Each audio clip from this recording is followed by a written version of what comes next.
नमोऽर्यन्ताणं नमो सिद्धाणं नमो आर्याणं नमो वज्रायणं नमो लोहे सव्वसाहुणम्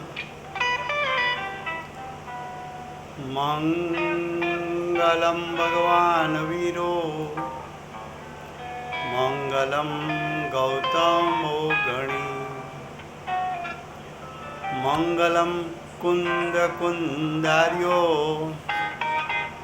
जैनधर्मोऽस्तु मङ्गलम्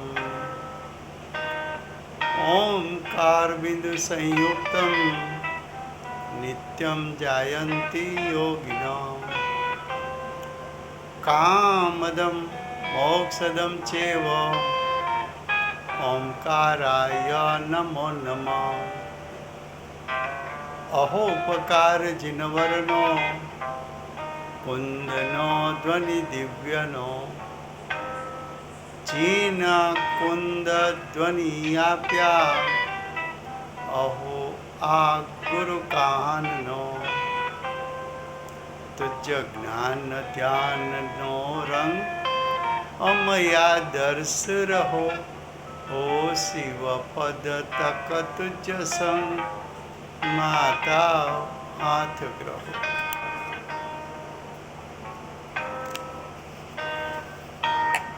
ये जैन सिद्धांत प्रवेशिका है।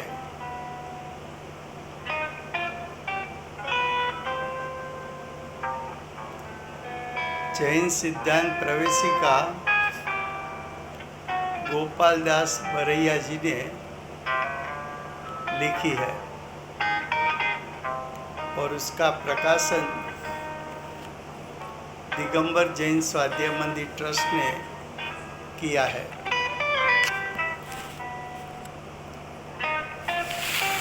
उसमें दूसरा अध्याय चलता है। दूसरे अध्याय में विषय चलता है पर्याप्ति का कितने भेद हैं। प्रश्न 203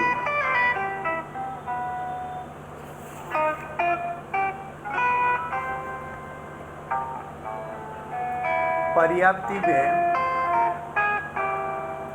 इंद्रिय पर्याप्ति तक विषय चला है। अब all participants are muted and they can unmute themselves. अब श्वासोश्वास पर्याप्ति।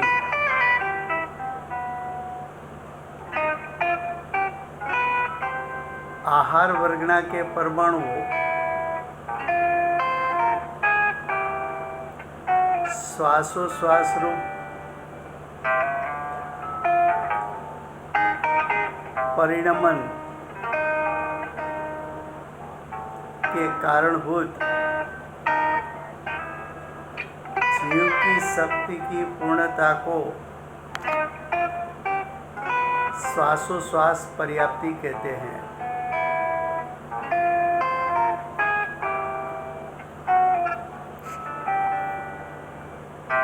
तो जीव के पर्यायों में ऐसी योग्यता है कि आहार वर्गना के परमाणु जो श्वासोश्वास रूप परिणमित होते हैं उसके साथ जीव उभय बंध को प्राप्त हो सके। श्वासोश्वास पर्याप्ति में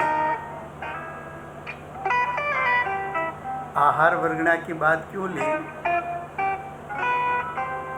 तो कि आहार वर्गना में से ही औदारिक और वैक्रियक शरीर बनते हैं।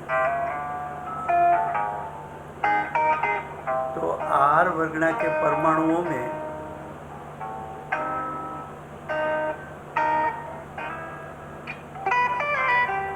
जीव के साथ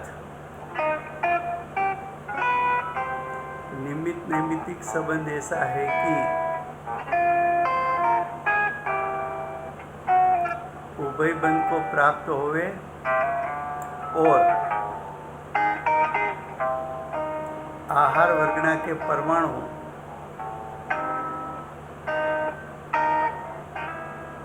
उसमें श्वासोश्वास रूप परिणमन करने का शक्ति होती है। अगर ये शक्ति खिलवट पाई और श्वासोश्वास को प्राप्ति करे, उसको श्वासोश्वास पर्याप्ति कहने में आता है।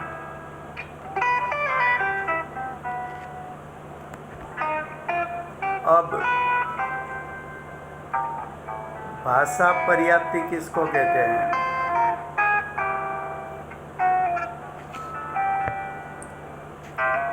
तो भाषा वर्गना के परमाणुओं को वचन रूप परिणमन करने की कारणभूत जीव की शक्ति की पूर्णता, उसको भाषा पर्याप्ति कहते हैं।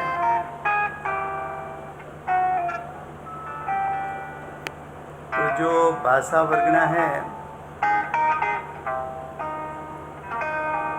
उसके परमाणु वचन रूप परिणमित हो सके,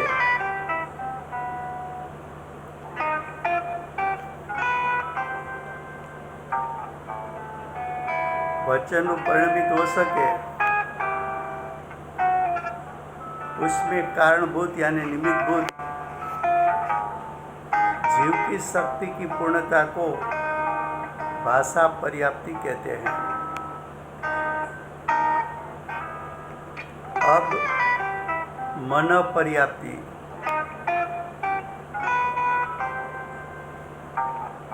मनोवर्गना के परमाणुओं हृदय स्थान में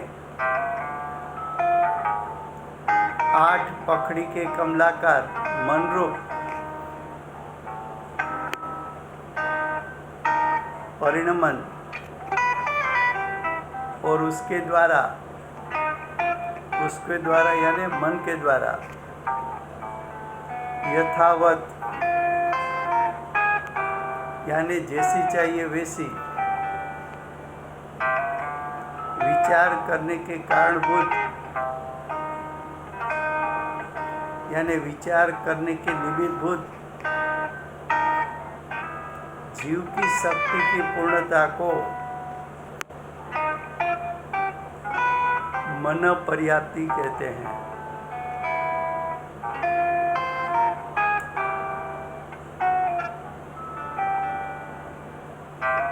ये तीनों पर्याप्ति की बात हम फिर से गुजराती में लेते हैं।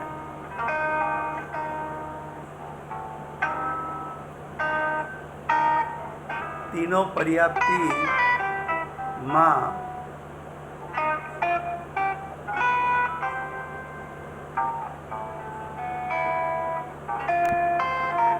प्रथम श्वासोश्वास पर्याप्ति कोने कहेवाय? तो कि आहार वर्गना परमाणुओं श्वासोश्वास रूप परिणमवाना कारणभूत એટલે નિમિત્તભૂત જીવની શક્તિની પૂર્ણતાને શ્વાસોશ્વાસ पर्याप्ति કહે છે।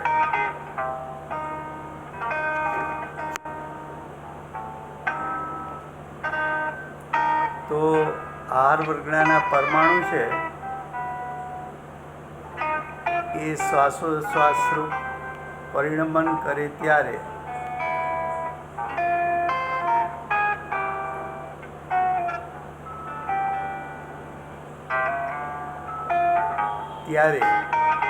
તેમાં નિમિત્ત થઈ શકે એવી જીવની શક્તિને પૂર્ણતાને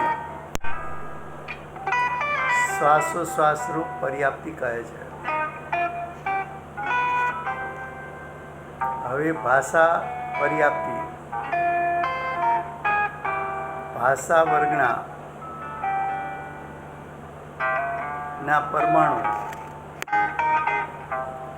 વચનરૂપ પરિણમન કરે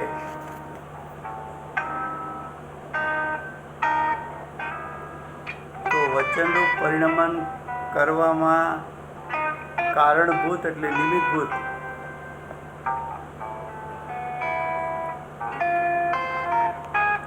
જીવની શક્તિની પૂર્ણતાને ભાષા પર્યાપ્તિ કહે છે. એક તરફ ભાષા વર્ગના છે એ શબ્દ રૂપે પરિણમે ત્યારે જીવ એમાં નિમિત્તભૂત થાય તો જીવમાં જે નિમિત્તભૂત થવાની શક્તિ છે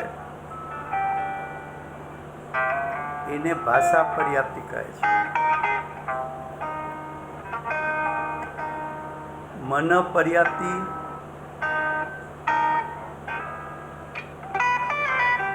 કોને કહે છે? તો મનોવર્ગના પરમાણુઓ હૃદય સ્થાનમાં 8 પાંખડીના કમલરૂપ આકાર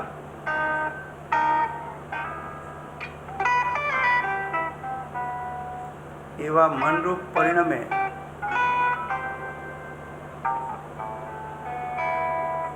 અને એ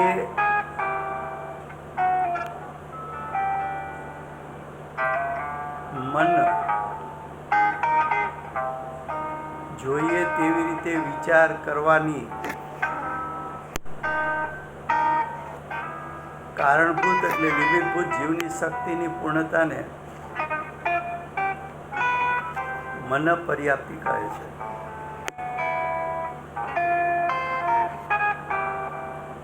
એકેન્દ્રી જીવોને ભાષા પર્યાપ્તિ અને મન પર્યાપ્તિ સિવાય બાકીની 4 પર્યાપ્તિ હોય છે. હવે એમ કે છે કે એકેન્દ્રી જીવ, બેઇન્દ્રી જીવ, ત્રણેન્દ્રી જીવ, ચારેન્દ્રી જીવ, પંચેન્દ્રી જીવ. તો એકેન્દ્રીથી પંચેન્દ્રી કયા જીવને કેટલી પર્યાપ્તિ હોય છે?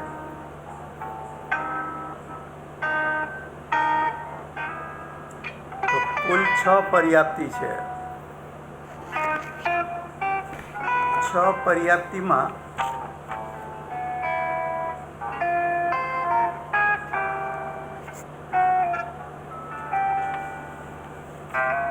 એકેન્દ્રી જીવને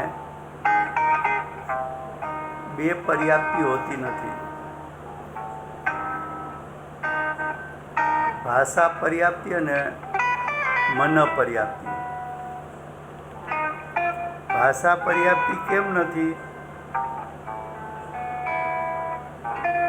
તો કે એક જ ઇન્દ્રિય છે, જીભ નથી.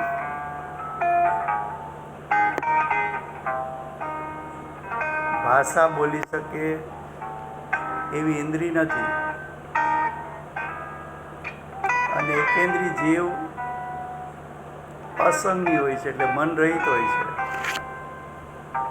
માટે એને ભાષા પર્યાપ્તિ અને મન પર્યાપ્તિ હોઈ ન શકે. હવે બેઇન્દ્રિય, ત્રણેન્દ્રિય, ચતુરેન્દ્રિય અને અસંગી પંચેન્દ્રિય જીવોને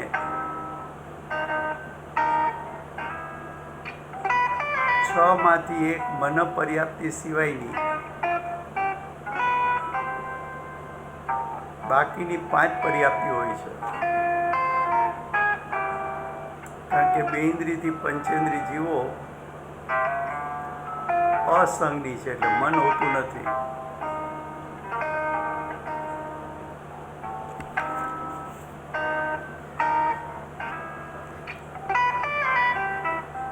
હવે કે છે અને સંઘની પંચેન્દ્રિય જીવોને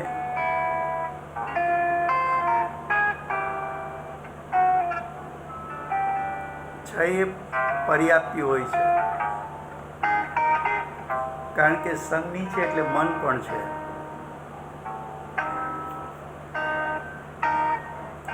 તો આ સર્વ પર્યાપ્તિને પૂર્ણ થવાનો કાળ અંત મુહૂર્ત છે. શું કહ્યું? જો પર્યાપ્તિ વાળો જીવ હોય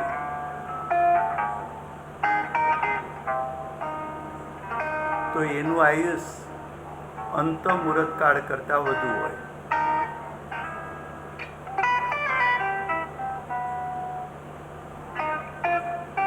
અને આ પર્યાપ્તિ પૂર્ણ થવાનો કાળ પણ અંત મુહૂર્ત છે.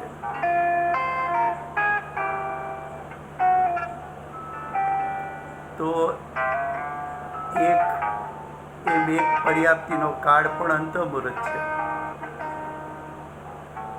સર્વ પર્યાપ્તિનો કાળ મળીને પણ અંત મુહૂર્ત છે.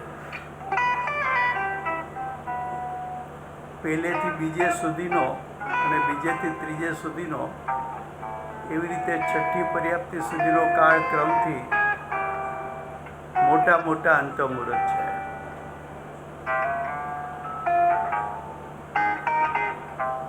શું કહ્યું?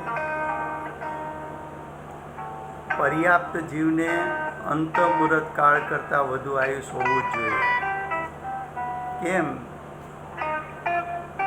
તો કે પર્યાપ્તિ પૂર્ણ થવાનો કાળ અંત મુહૂર્ત છે. છ પર્યાપ્તિ માટે કાળ અંત મુહૂર્ત છે. પણ છ પર્યાપ્તિ એક સાથે પેરેલલ થતી હોવાથી છ પર્યાપ્તિનો કાળ પણ અંત મુહૂર્ત છે. અને પહેલેથી બીજે સુધીનો તથા બીજેથી ત્રીજે સુધીનો, એવી રીતે છઠ્ઠી પર્યાપ્તિ સુધીનો કાળક્રમથી મોટો અંતર મુહૂર્ત છે. અંત મુહૂર્ત કાળ છે એ અંત મુહૂર્ત કાળ કોને કહેવાય?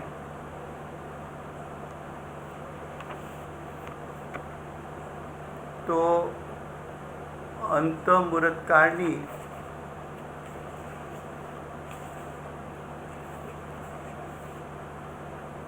પરિભાષા લગભગ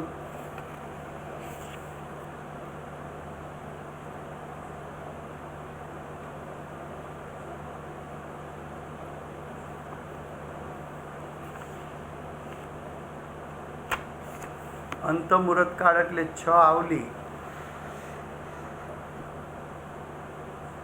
થી વધારે અને 48 મિનિટ કરતાં ઓછો કાળ.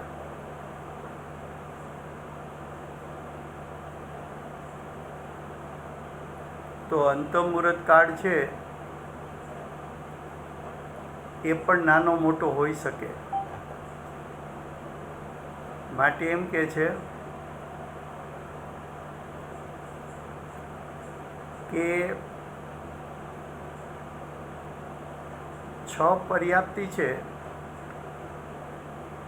દરેક પર્યાપ્તિને પૂર્ણ થતાં અંત મુહૂર્ત કાળ લાગે છે. અને 6 એક સાથે પર્યાપ્તિ થતી હોવાથી 6નો પણ કુલ કાળ તો અંત મુહૂર્ત જ છે. એનો અર્થ એમ થયો કે પર્યાપ્ત જીવને અંત મુહૂર્ત કાળ કરતાં વધુ આયુષ હોવું જોઈએ. જો અંત મુહૂર્ત કાળ કરતાં ઓછું આયુષ હોય તો એ જીવ અપર્યાપ્ત છે.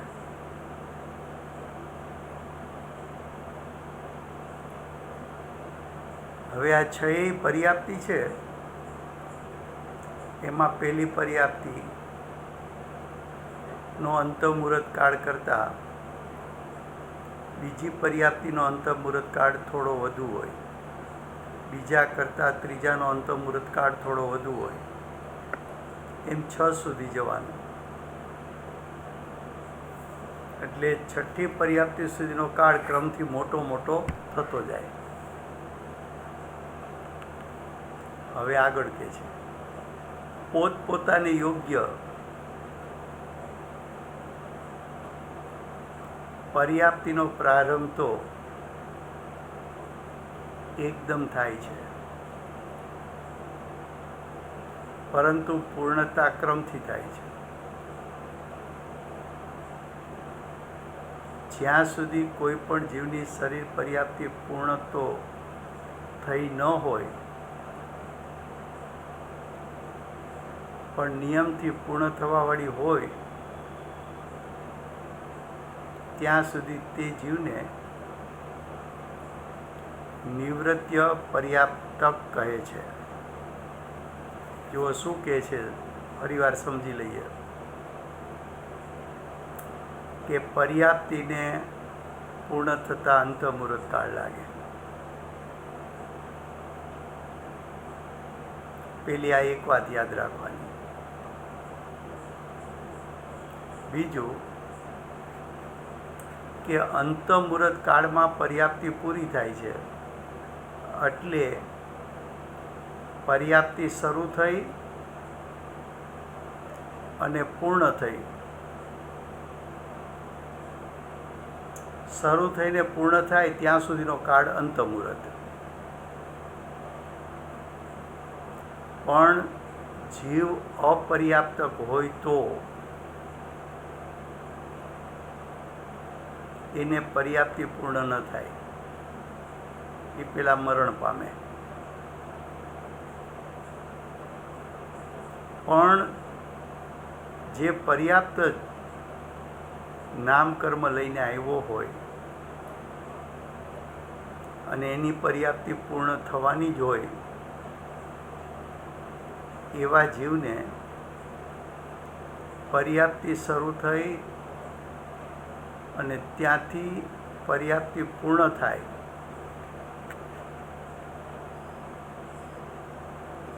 એટલા કાળને એ જીવને નિવૃત્ય પર્યાપ્તક કહેવામાં આવે છે.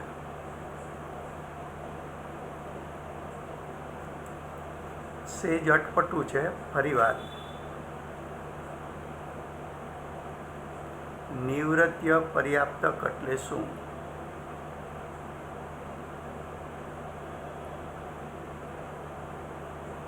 તો કે જીવ જન્મે જે ગતિમાં,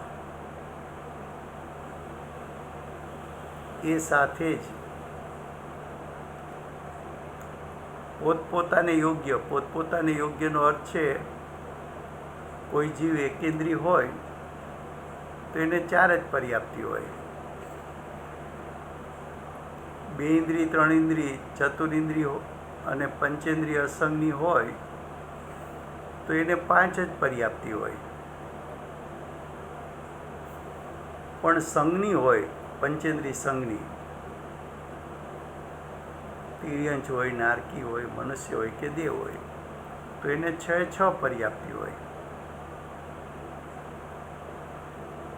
તો એકેન્દ્રિયમાં 4 પર્યાપ્તિ, 2 ઇન્દ્રિય, 3 ઇન્દ્રિય, 4 ઇન્દ્રિય ને પંચેન્દ્રિય મન વગર એને 5 પર્યાપ્તિ, અને મનવાળા જીવને 6 પર્યાપ્તિ. તો જીવ જ્યાં જન્મે એ પ્રમાણે, એકેન્દ્રિયમાં જન્મે તો એ પ્રમાણે 4 પર્યાપ્તિ મળી, 2 થી 5 ઇન્દ્રિય મન વગર એવા શરીરમાં જન્મે તો એને 5 પર્યાપ્તિ મળી, અને સંઘની થયો તો 6 પર્યાપ્તિ મળી. તો પોતે જ્યાં જન્મો છે એ પ્રમાણે એને યોગ્ય પર્યાપ્તિનો પ્રારંભ તો તરત જ થઈ જાય જન્મી ભેગો, પણ પર્યાપ્તિ પૂર્ણ થતાં કેટલો ટાઈમ લાગે? તો કે એક અંત મુહૂર્ત ટાઈમ લાગે. તો જૈનમો અને એક અંત મુહૂર્ત કાળ સુધી એ જીવ નિવૃત્ય પર્યાપ્તક કહેવાય. પર્યાપ્તિ શરૂ થઈ છે અને પૂર્ણ થવાની છે એટલો કાળ નિવૃત્ય પર્યાપ્તક. હવે લબ્ધ પર્યાપ્તક કોને કહે છે? જેની શરીર પર્યાપ્તિ પૂર્ણ થઈ ગઈ હોય તેને પર્યાપ્ત કહે છે, અને જેની એક પણ પર્યાપ્તિ પૂર્ણ થઈ ન હોય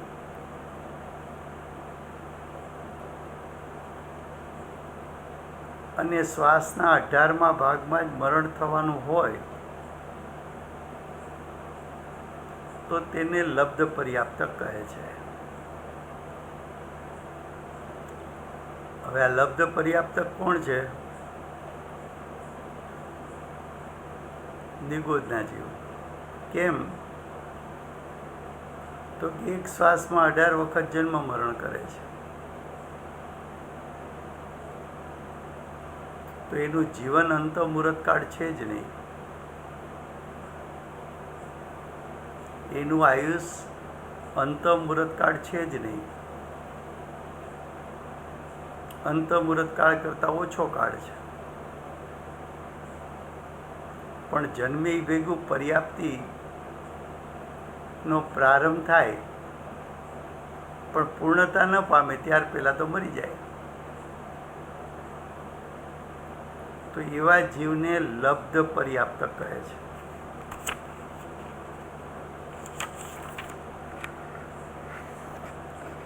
હવે પ્રશ્ન 204. અપર્યાપ્તિ નામ કર્મ કોને કહે છે?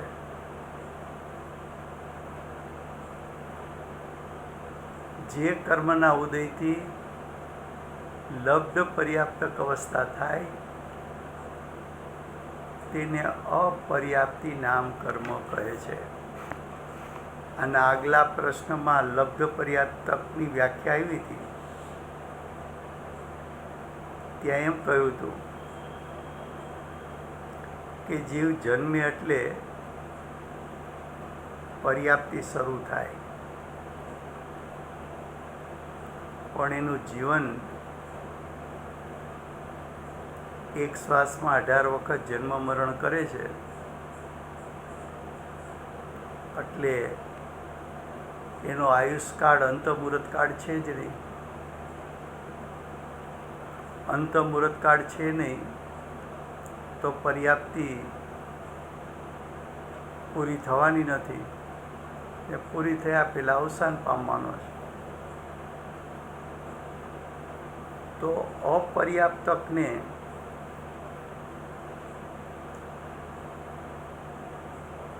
પર્યાપ્તિ પૂર્ણ થતી નથી અને અપર્યાપ્તક કીધો. અને પર્યાપ્તિ પૂર્ણ કેમ થતી નથી? તો કે એનું આયુષ્ય જ નથી અંતઃમુહૂર્ત કાળ. પર્યાપ્તિ પૂર્ણ કરવા માટે અંતઃમુહૂર્ત કાળ જોઈએ.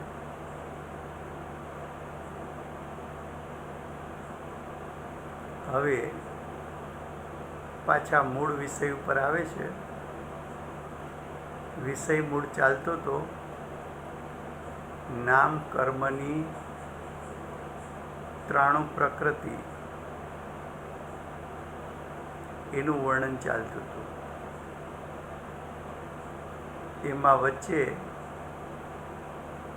પર્યાપ્ત નામ કર્મ આવ્યું. એટલે પર્યાપ્ત નામ કર્મને સમજાવવા માટે પર્યાપ્તિનો વિષય વચ્ચે લીધો.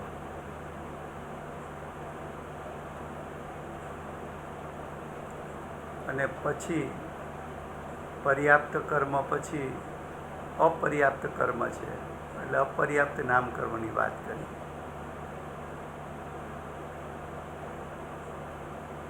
હવે પ્રશ્ન 205. પ્રત્યેક નામકર્મ કોને કહે છે?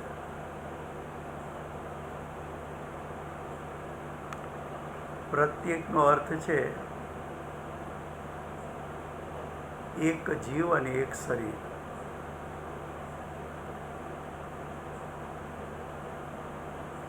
એટલે એક શરીરનો માલિક એક જ જીવ.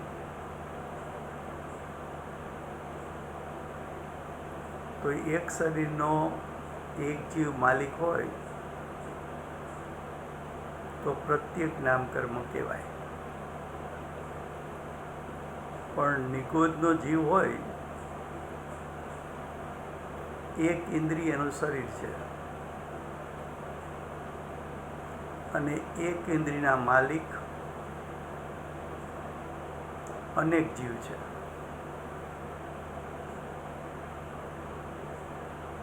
તો અનેક જીવ વચ્ચે એક શરીર, એટલે એને સાધારણ કહેવાય, કોમન શરીર.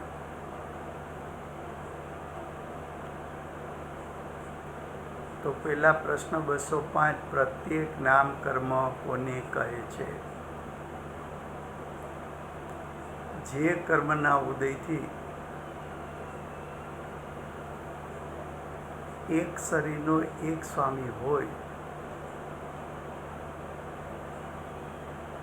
તેને પ્રત્યેક નામકર્મ કહે છે.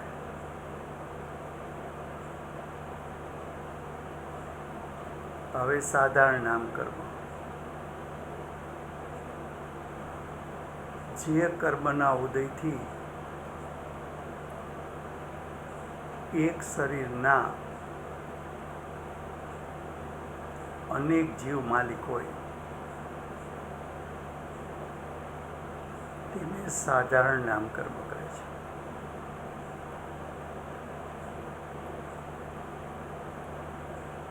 હવે સ્થિર નામકર્મ અને અસ્થિર નામકર્મ કોને કહે છે? સ્થિર અસ્થિર બે નામકર્મ છે. બંને નામકર્મની 93 પ્રકૃતિમાં બે પ્રકૃતિ એવી છે જેનું નામ આપ્યું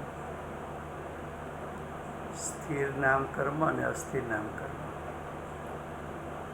હવે સ્થિર નામકર્મ એટલે શું?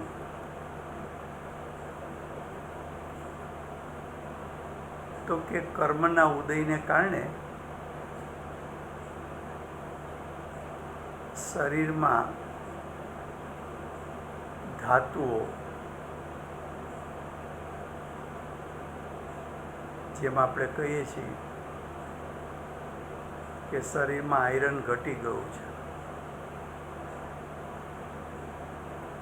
તો ધાતુ કે ઉપધાતુ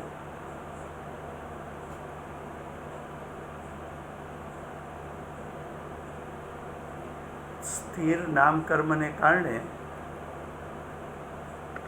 શરીરની ધાતુ અને ઉપધાતુ શરીરના યોગ્ય સ્થાન પર રહે તો તેને સ્થિર નામકર્મ કહેવાય.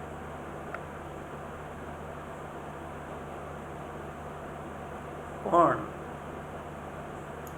ધાતુ કે ઉપધાતુ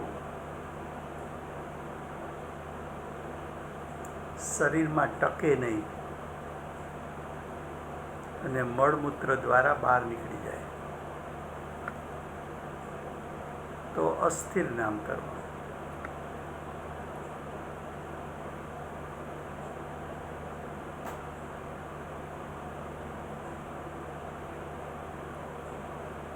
પ્રશ્ન 208. શુભ નામકર્મ કોને કહે છે?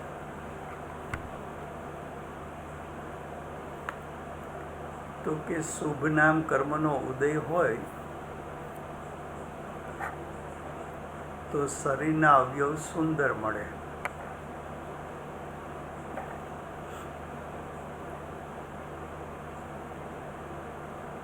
તો તો શરીરના અવયવ સુંદર મળે તો એને શુભ નામકર્મ કહેવાય.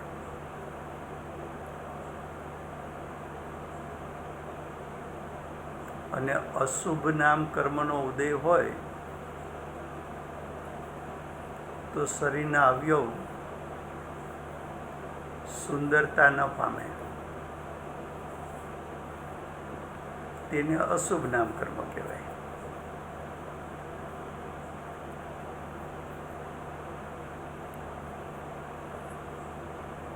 આ જે બધા કર્મ લીધા છે, બબ્બે જોડકા લીધા છે. જેમ કે પ્રત્યેકની સામે સાધારણ, સ્થિર નામકર્મની સામે અસ્થિર નામકર્મ, શુભ નામકર્મની સામે અશુભ નામકર્મ. એકને યાદ રાખો તો બીજું યાદ આવી જાય કે પ્રત્યેક નામકર્મ છે તો સામે સાધારણ નામકર્મ, સ્થિર નામકર્મ છે તો સામે અસ્થિર નામકર્મ, શુભ નામકર્મ છે તો સામે અશુભ નામકર્મ. હવે પ્રશ્ન 210, સુભગ નામકર્મ કોને કહે છે? તો જે કર્મના ઉદયથી બીજા જીવો પોતાના ઉપર પ્રીતિ કરે,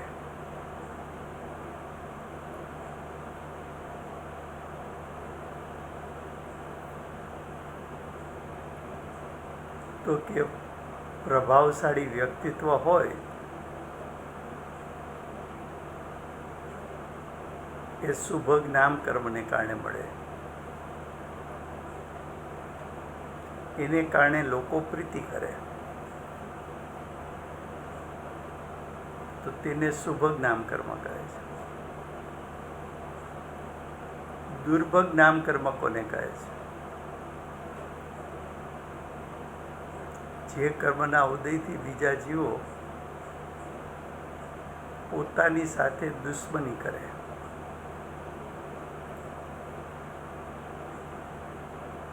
તેને દુર્ભગ નામકર્મ કહે છે.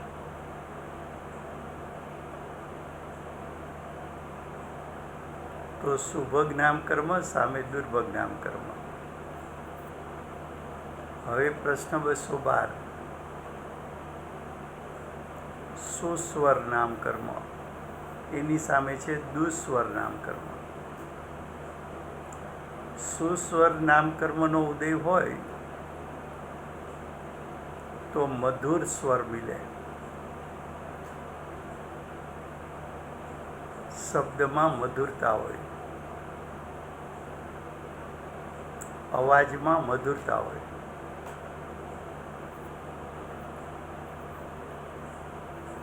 અને દુસ્વર નામકર્મ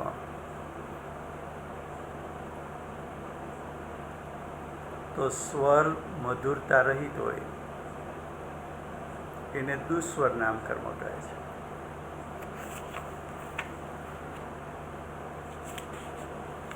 આદિ નામકર્મ કોને કહે છે?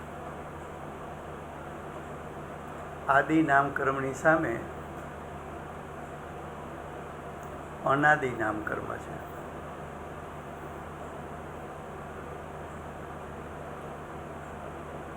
તો આદિ નામકર્મ જે કર્મના ઉદયથી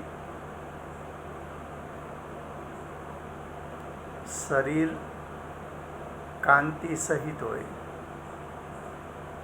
કાંતિ સહિત એટલે શરીર તેજવાળું હોય,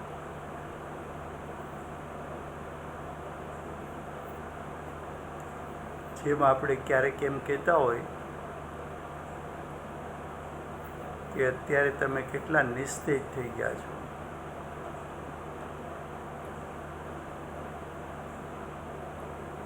તો જે શરીરનું તેજ છે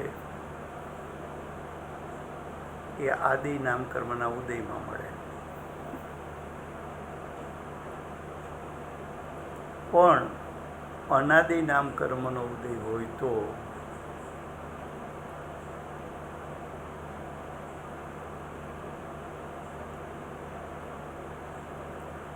શરીર તેજ રહિત, કાંતિ રહિત હોય.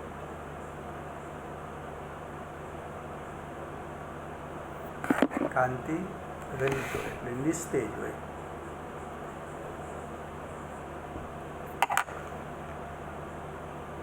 હવે યશ કીર્તિ નામ કર્મ કોને કહે છે?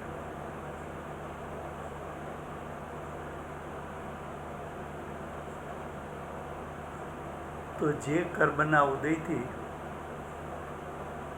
સંસારમાં જીવની પ્રશંસા થાય. ઘણા લોકો કહે અમે તો આખી જિંદગી કુટુંબનું કામ કર્યું પણ અમને કોઈએ યશ ના આપ્યો. તો કે તું જેવું નામ કર્મ બાંધીને આવ્યો હો, જો યશ કીર્તિ નામ કર્મ બાંધીને આવ્યો તો તને યશ મળે.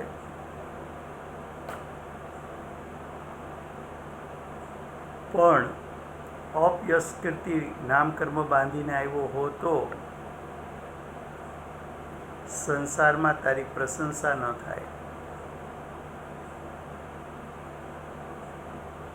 તેને અપયશ કીર્તિ નામ કર્મ કહેવાય. હવે નામ કર્મની છેલ્લી પ્રકૃતિ, ત્રાણુમી પ્રકૃતિ. તીર્થંકર નામ કર્મ કોને કહે છે?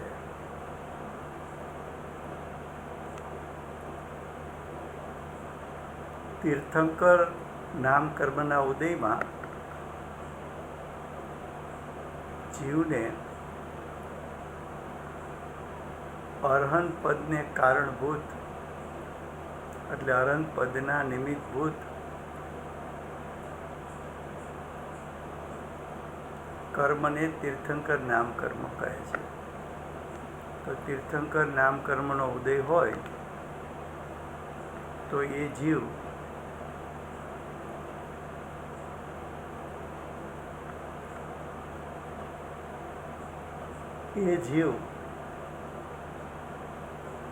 તીર્થંકર થાય છે. આપણે અહીંયા સુધી રાખીએ છીએ કારણ કે નામ કર્મની પ્રકૃતિ અહીં પૂર્ણ થાય છે. કાલથી ગોત્ર કર્મથી શરૂ કરશું. સમય થયો છે.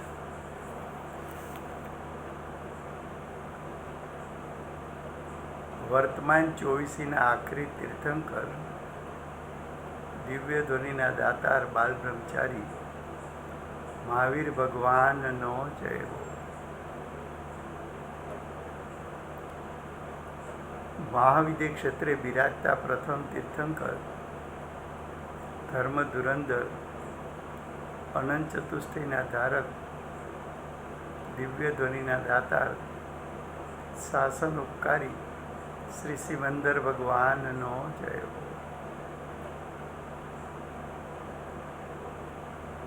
હાલતા ચાલતા સિદ્ધ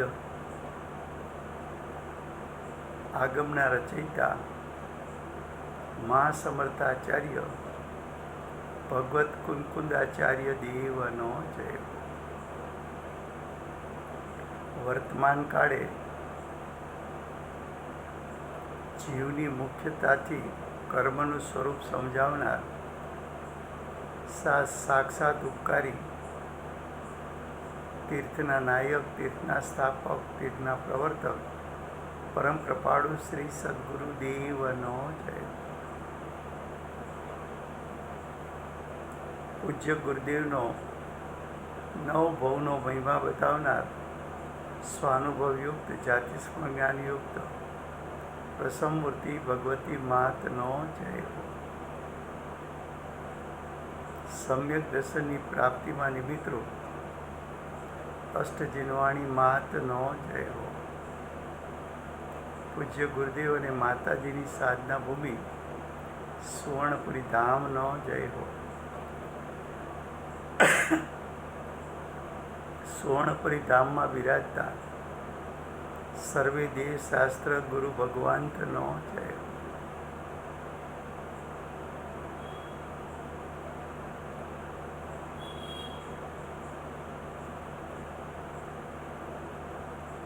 વર્તમાન ગુરુ અને ધાતુકી મહાવિદ્ય ક્ષેત્રના ભાવિ તીર્થંકર શ્રી સૂર્યકીર્તિ ભગવાનનો જય હો.